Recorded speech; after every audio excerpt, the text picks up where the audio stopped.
उसको विषय बनाएंगे। पूरी दुनिया कोरोना महामारी का दंश झेल रही है, वो भी पिछले 2 सालों से।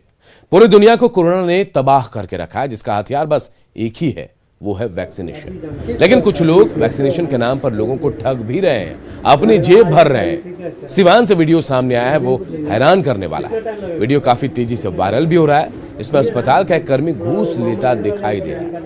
वीडियो में साफ साफ आप देख सकते हैं कि कैसे कर्मी फॉर्म के साथ पैसे भी वसूल रहा है। बताया जा रहा है कि वीडियो सिवान सदर अस्पताल का है, जहां वैक्सीन के नाम पर पैसे लिए जा रहे हैं और जिसका वीडियो जो है अब तेजी से सोशल मीडिया में वायरल हो गया है। हालांकि न्यूज़ 18 इस वीडियो की पुष्टि नहीं करता है।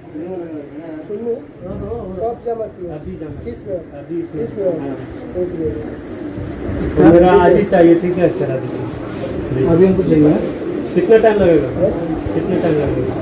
सुनिए ना, मोहम्मद सिंह वाले निकालिएगा। सुनो, कब जमा किया? अभी जमा। किसमें? अभी इसमें।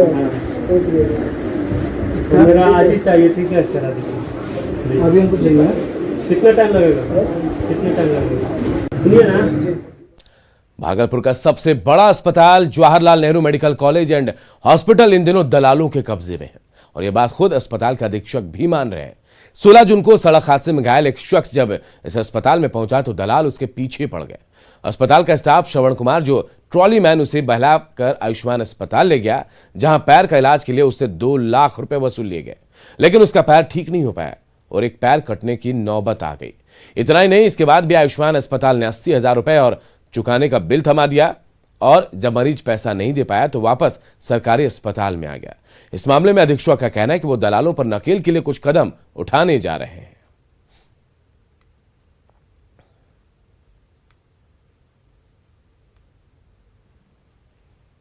काटने के बाद, वो यानी कि पैर काटने के पहले तो हम कहे कि सर पैसा का व्यवस्था में है, थोड़ा कर दीजिए, पैसा ला के दे देंगे, कोई दूर में तो है नहीं। तो नए हो करके फिर उन्होंने पैर को काट दिया। पैर काटने के बाद जैसे आज पैर कटिंग किए, कल ने परसों ऑपरेशन करके बोला कि पैसा जमा कीजिए और घर जाइए, नहीं तो यहाँ रहोगे तो 3600 रुपया डेली बेड चार्ज लगेगा। दलालों का गैंग ग्रुप निश्चित रूप से सक्रिय है, मरीज को ले जाने वाला ही नहीं। ब्लड बैंक के चारों बगल भी जो है वो ब्लड के डिमांड के लिए मरीज को ज़रूरत होता है तो वो उसको कि हम दिलवा देते हैं।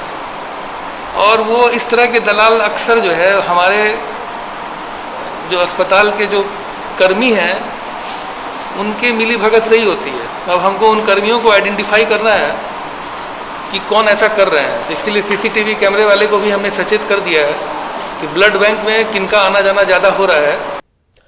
भागलपुर में डॉक्टरी पेशे को बदनाम करने वाली एक घटना सामने आई है। नाथनगर पीएचसी में एक महिला प्रसव के लिए आई, लेकिन वहां से अनुपा नाम के एक डॉक्टर ने मरीज को इलाज के लिए अपने घर निजी क्लिनिक में बुला लिया, जहां से इस गरीब परिवार से पैसे हटने और परेशान करने का खेल शुरू हुआ। शुरुआती इलाज के लिए डॉक्टर ने 3-4 हजार रुपए लिए। इसके बाद और 50,000 रुपए की मांग की गई। फिर भी वो सिर्फ महिला को बचाने की गारंटी ले रही थी। गर्भ में पल रहे बच्चे की कोई गारंटी लेने को तैयार नहीं थी। गरीब परिवार के लिए 50,000 रुपए जुटा पाना भारी मुश्किल था। ऐसे में किसी तरह से पैसे जुगाड़ गाड़ी से ये परिवार जो है जेएलएनएम सीएच पहुंचे, तब जाकर इलाज हुआ। इस मामले में सिविल सर्जन ने कड़ी कार्रवाई की बात कही तो वहीं कांग्रेस विधायक अजीत शर्मा ने भी सरकार पर निशाना साधा। पीड़ित परिवार केंद्रीय मंत्री अश्विनी चौबे के भाई के यहाँ काम करता है।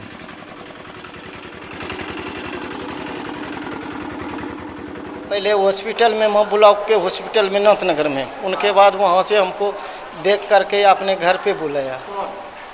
अनुपम डॉक्टर, उनके घर पे गए, फिर जो खर्चा होना था वो ले लिया अपना पैसा। 3-4 हजार लगभग लिया है। और उनके बाद अभी बोला कि 50,000 रुपया जमा करो तब होगा। हमारे सदर अस्पताल में भी ऑपरेशन होता है, मायागंज में भी ऑपरेशन होता है। हम लोग बराबर लगे रहते हैं कि गरीब जनता की सेवा करें। उसमें इस तरह की घटनाएं होती दुख होता है। हम लोग कड़ी से कड़ी कार्रवाई करेंगे। इसमें कम से कम ऐसी घटनाएं नहीं होनी चाहिए। इसमें इसकी घोर निंदा करता हूँ। कार्रवाई होगी? बिल्कुल कार्रवाई होगी। क्या एक डॉक्टर वो जा रही है हॉस्पिटल में और उसको आप अपने क्लिनिक में ले जाते हैं, पैसा मांगते हैं 50,000 इलाज के लिए, फिर वो जाके फिर मायागंज अस्पताल में जाके इलाज करा रही है। इस पर जांच करा के कड़ी से कड़ी कार्रवाई उस डॉक्टर के खिलाफ करना चाहिए कि आइंदे वह किसी भी जनता के साथ ये हरकत, ये महिलाओं के साथ ये हरकत नहीं कर सके। और दुनिया के कई देशों में कोरोना की तीसरी लहर ने दस्तक दे दी और ऐसे में पटना एम्स में भी कोरोना से निपटने की तैयारी की जा रही है। एम्स बेड की क्षमता दुगनी करने में जुटा है। कोविड मरीजों के लिए अब 400 से बेड की क्षमता बढ़ाकर 700 हो जाएगी। एम्स के अधीक्षक डॉक्टर सीएम सिंह के मुताबिक की संख्या के साथ साथ 115 वेंटिलेटर की व्यवस्था हो गई है और हर बेड तक ऑक्सीजन की सुविधा भी मिलेगी। यही नहीं, संसाधनों में इजाफा के साथ स्टाफ को भी लगातार बढ़ाने में एम्स जुटा हुआ है। सीनियर रेजिडेंट और जूनियर रेजिडेंट की लगातार बहाली भी चल रही है। कि हमें एम्स पटना को कोई अलग से तैयारी करने की ज़रूरत नहीं है। एम्स पटना के सारे बेड पे वेंटिलेटर लग सकते हैं, सारे बेड पे ऑक्सीजन अवेलेबल है। तो जैसे जैसे ज़रूरत होती है, हमारी डायनेमिक पोजीशन होती है, जैसे जैसे ज़रूरत होती है हम एक दिन में कई सारे वार्ड रेडी करके कोविड पेशेंट के लिए तैयार कर लेते हैं। तैयारी चला टोटल इस बार हम लोग 600 से 700 बेड के लिए भी तैयार हैं अगर ऐसी ज़रूरत पड़ती है तो। बुलेटिन में कुछ और खबरें, लेकिन एक छोटे से ब्रेक के बाद जल्द लौटते हैं।